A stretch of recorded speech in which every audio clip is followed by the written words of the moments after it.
Hello students.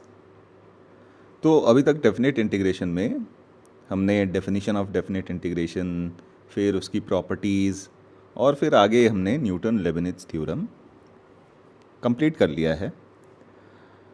अब initial जब मैं डेफिनेशन आपको बता रहा था तो वहाँ पे मैंने बताया था कि एक तो तरीका होता है डेफिनेट इंटीग्रेशन को समझने का थ्रू एंटी डेरिवेटिव्स, है ना। जो इनडेफिनेट इंटीग्रेशन हमने पढ़ा था उसी का एक कंटिन्यूएशन में हम लोग डेफिनेट इंटीग्रेशन को समझ लेते हैं। एक और तरीका होता है डेफिनेट इंटीग्रेशन को समझने का, and that is definite integration as a limit of sum. तो सबसे पहले समझते हैं कि ये स्टेटमेंट क्या होता है और इसके पीछे का कॉन्सेप्ट क्या होता है। तो देखिए, जैसे मान लीजिए हमारे पास एक फंक्शन है। लेट अस से मैं एक ग्राफ ड्रॉ कर रहा हूँ किसी फंक्शन का। से ये हमारे पास एक फंक्शन है, ठीक है, और हमें इंटीग्रेट करना है इस फंक्शन को फ्रॉम ए टू बी। तो ये हमने एंटी डेरिवेटिव वाले डेफिनेशन में भी देखा था कि ये जो integration A to B F x D X होता है, ये और कुछ नहीं बल्कि एफ एक्स एक्स एक्सिस और X is equal to A और X is equal to B के बीच का जो एरिया इंटरसेप्टेड है वो रिप्रेजेंट करता है ना। तो इसको निकालने का तरीका क्या है कि हम लोग क्या करते हैं कि देखिए, रेगुलर कर्व्स अगर हमारे पास हों, जैसे ट्रायंगल हो, स्क्वायर हो, रेक्टेंगल हो, तो इन सब का एरिया बहुत आसानी से हम निकाल सकते हैं, ठीक है, क्योंकि इसके लिए हमारे पास फिक्स्ड फार्मूले होते हैं। लेकिन यहाँ पे ये कोई रेगुलर कर्व हमें दिख नहीं रहा, तो इसका हम एरिया कैसे निकालेंगे। तो इसके लिए हम क्या करते हैं कि इसको छोटे छोटे स्लिट्स में बांट देते हैं, ठीक है, छोटे छोटे स्लिट्स में बांट देते हैं ऑफ इक्वल साइजेस। तो जैसे मान लीजिए हर स्लिट के बीच का डिस्टेंस हम लोग मान लेते हैं h है, ठीक है। तो इसको मैं a को अगर x0 से रिप्रेजेंट करूं तो इसके बगल वाले स्लिट को मैं x1 बोल रहा हूं, इसको x2, इसको x3 एंड सो ऑन। इसको n स्लिट्स में हमने डिवाइड कर दिया। तो b को xn बोल दिया और उसके जस्ट पहले वाले को x ऑफ n-1। ये सारे स्लिट्स का जो विड्थ है वो सारा सेम है एंड दैट इज h, ठीक है। तो अगर हमारे पास लेट अस से इस केस में जैसे हमने एफ एक्स को पॉजिटिव लिया है in between A to B, तो let us say we have a function F X which is greater than zero for all X belonging to A to B, है ना। तो ये जो integral A to B F x D X होता है is equal to area, और हम कह सकते हैं कि is numerically equal to,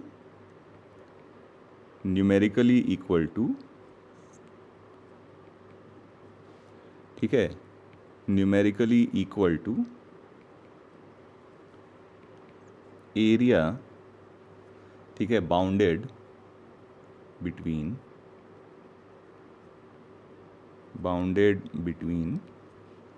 y is equal to f x axis and ordinates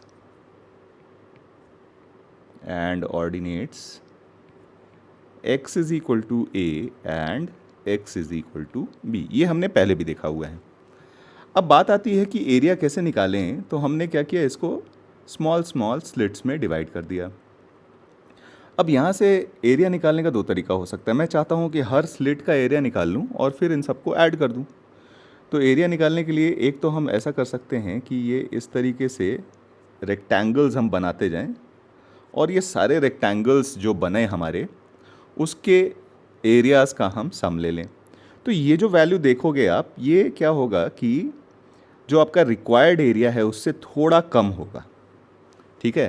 तो इसको चलिए मैं बोल देता हूँ स्मॉल एस एन की वैल्यू क्या हो जाएगी, सारे स्लिट का विड्थ सेम है तो h टाइम्स, देखिए इस वाले का एरिया हो जाएगा हमारा f of a into H, इस वाले का एरिया हो जाएगा यानी f of x0 into H, और इसका एरिया हो जाएगा f of x1 into H, इसका एरिया हो जाएगा f of x2 into H and so on, इसका एरिया हो जाएगा f of xn-1 into H.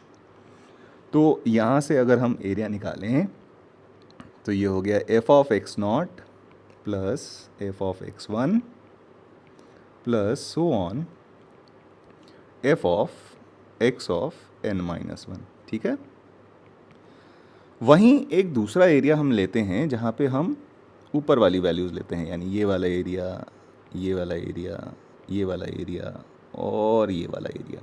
ठीक है, तो ये जो एरिया आप देखोगे ये क्या होगा, आपके रिक्वायर्ड एरिया से थोड़ा बड़ा होगा। तो चलिए इसको मैं कैपिटल एस एन लिख देता हूँ। तो कैपिटल एस एन की वैल्यू क्या हो जाएगी, एच टाइम्स, इस बार हमारी वैल्यू हो जाएगी f of x one plus f of x two plus so on plus f of x n.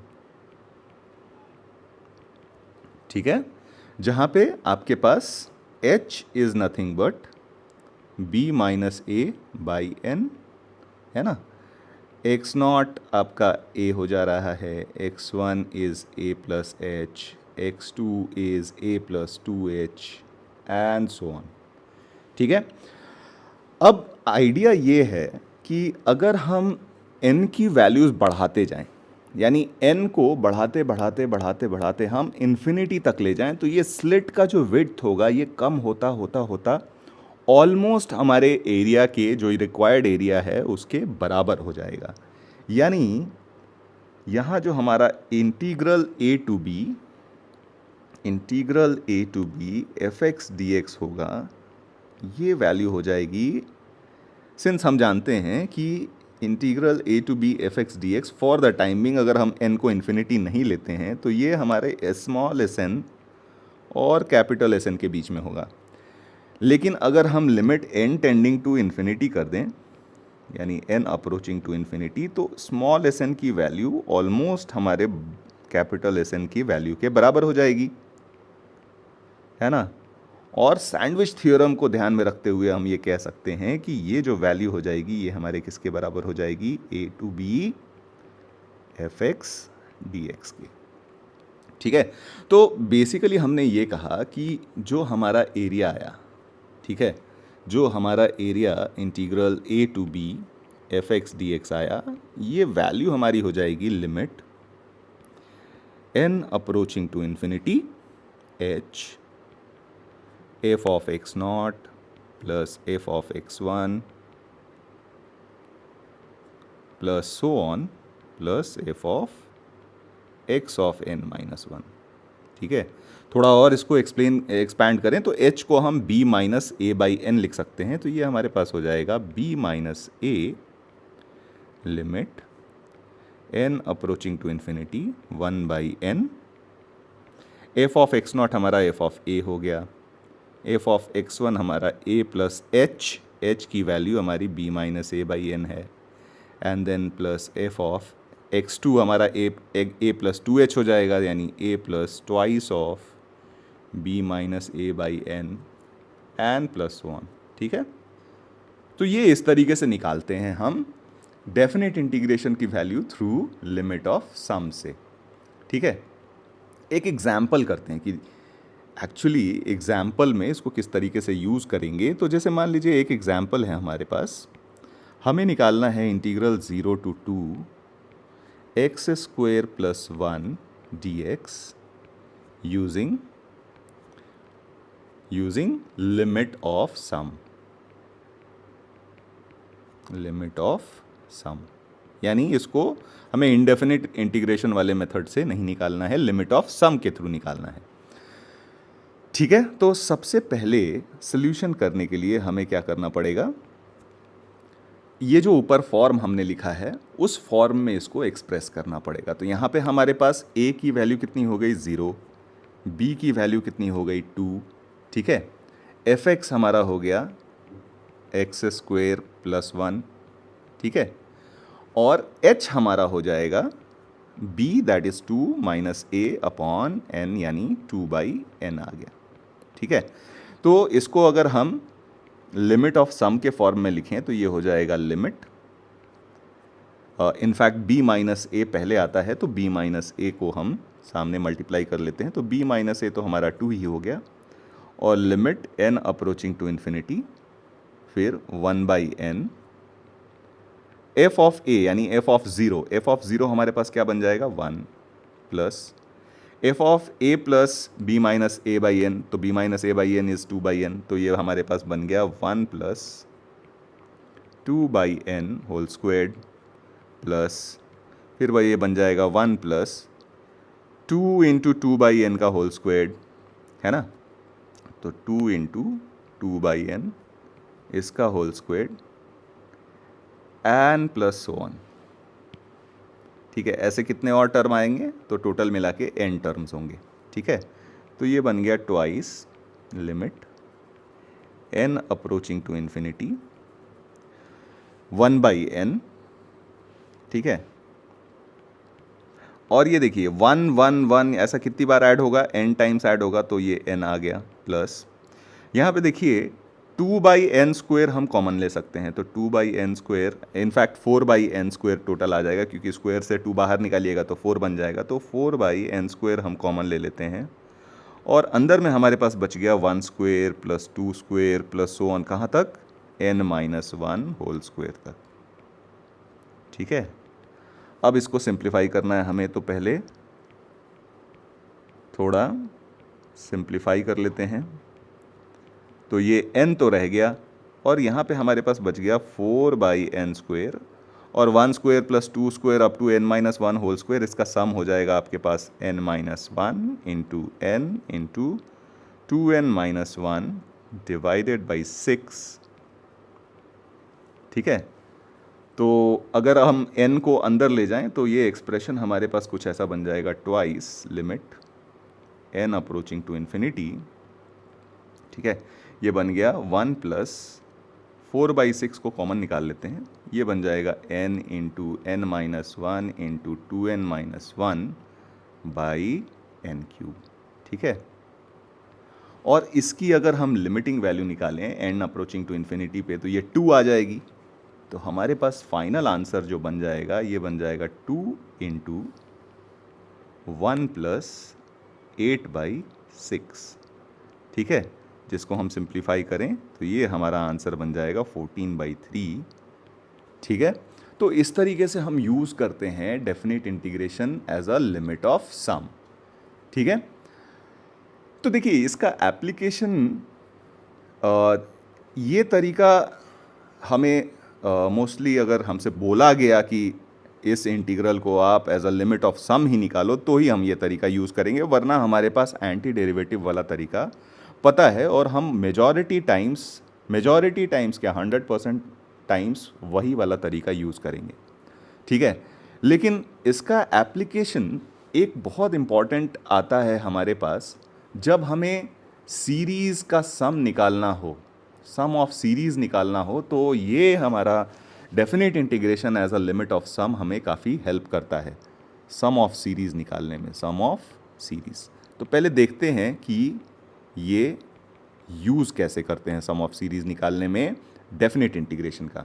ठीक है, तो यूजुअली क्या होता है कि आपके पास सम ऑफ सीरीज़ जो दिया हुआ होगा, एस मान लेते हैं, वो कुछ इस फॉर्म में दिया हुआ होगा, limit n approaching to infinity 1 by n summation r is equal to, let us say यहाँ पे कोई फंक्शन ऑफ n होगा तो मैं इसको f ऑफ n बोल देता हूँ, यहाँ पे कोई फंक्शन ऑफ n होगा तो g ऑफ n बोल देता हूँ, और यहाँ पे हमारे पास एक फंक्शन होगा h r बाई n का फॉर्म।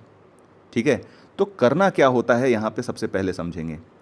आपको अगर कोई भी सीरीज़ दी हुई है और उसका सम निकालना है तो सबसे पहले आपको इस फॉर्म में उस सीरीज़ को लिखना होगा। ठीक है, जैसे ही आपका ये फॉर्म आप लिख लेते हो तो इसके बाद नेक्स्ट स्टेप आपको ये करना है कि आप 1 बाई n को dx से रिप्लेस करो, समेशन को इंटीग्रल से रिप्लेस करो। अब इंटीग्रल में आपको लोअर लिमिट और अपर लिमिट भी डालना है, तो लोअर लिमिट आपका हो जाएगा, लोअर लिमिट ये हो जाएगा limit n approaching to infinity, और यहाँ पे जो आपका समेशन का लोअर लिमिट है f of n upon n। ठीक है, अपर लिमिट आपका हो जाएगा, अपर लिमिट ये हो जाएगा limit n approaching to infinity summation का upper limit divided by n। ठीक है, और आपको क्या करना है, r बाई एन को किससे रिप्लेस करना है, x से। जैसे ही आप रिप्लेसमेंट्स करोगे तो ये आपका इंटीग्रल जो कन्वर्ट हो जाएगा वो कन्वर्ट हो जाएगा a to b h x D x में।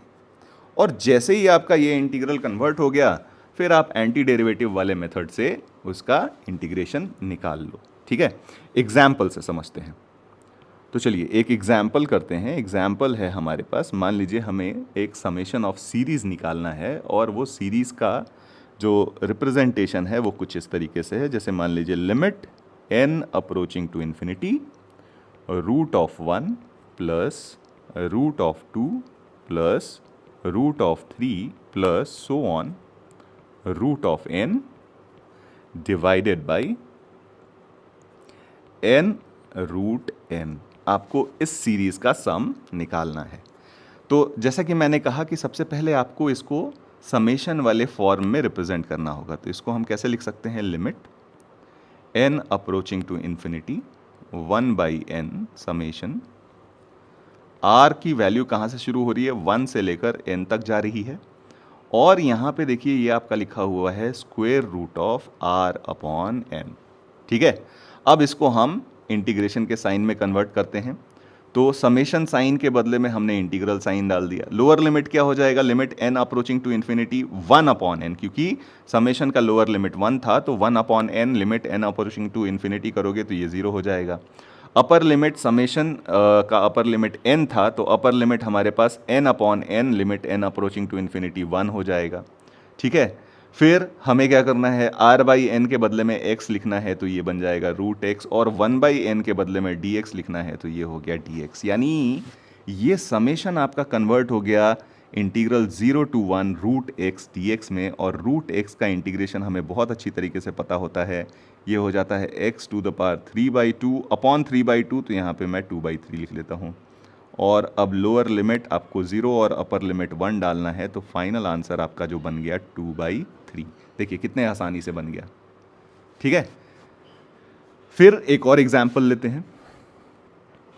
नेक्स्ट एग्जाम्पल है हमारे पास, मान लीजिए हमें एक और समेशन ऑफ सीरीज निकालना है और वो कुछ इस तरीके से रिप्रेजेंटेड है, limit n approaching to infinity 1 upon n plus 1 upon n plus 1 plus 1 upon n plus 2 plus so on 1 upon 4n।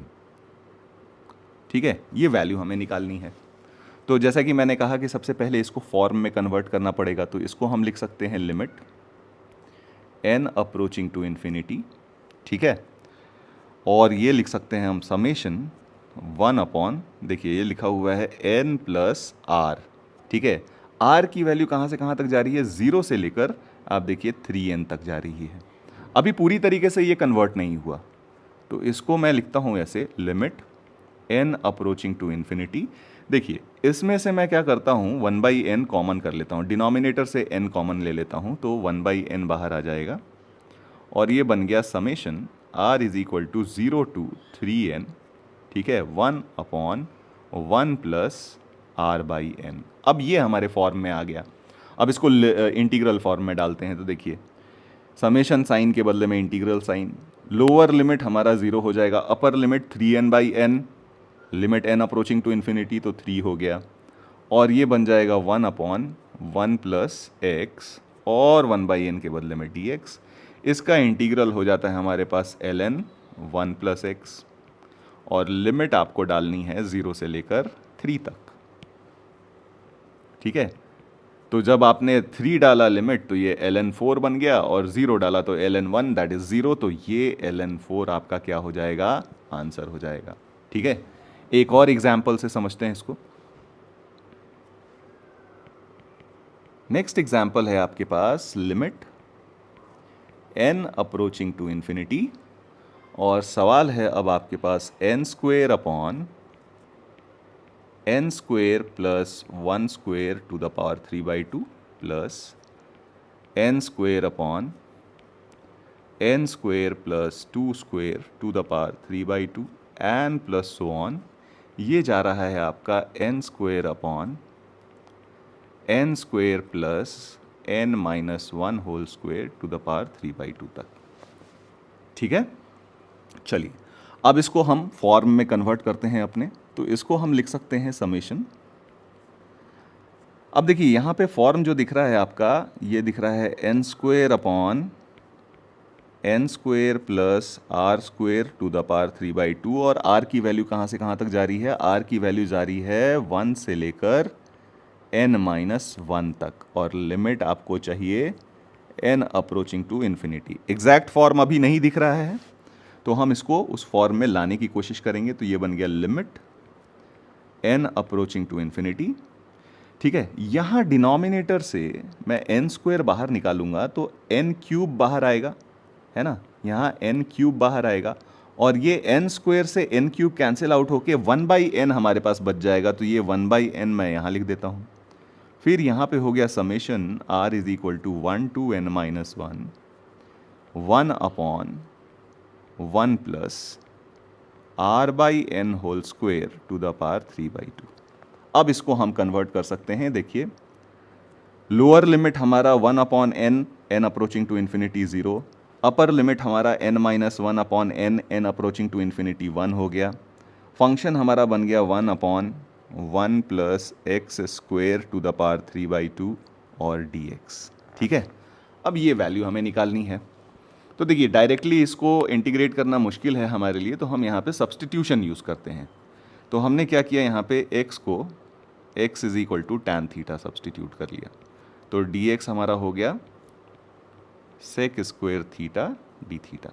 ठीक है, लिमिट्स हमारे हो जाएंगे अब नए वाले 0 to π/4, ये बन गया sec square theta d theta, और डिनोमिनेटर में हमारे पास 1 प्लस टैन स्क्वेयर थीटा यानी sec square theta to the power 3/2, तो ये बन गया सेक क्यूब थीटा, यानी ये बन गया हमारे पास 0 to π/4 cos theta d theta. Cos theta का इंटीग्रेशन हो जाता है साइन थीटा, लिमिट आप डालो 0 से π/4, तो हमारे पास आंसर कितना हो जाएगा 1/√2। ठीक है, तो आई होप इन एग्जाम्पल्स से आपको एप्लीकेशन इसका समझ में आ गया कि किस तरीके से हमें समेशन ऑफ सीरीज निकालना है using the concept of definite integration as a limit of some.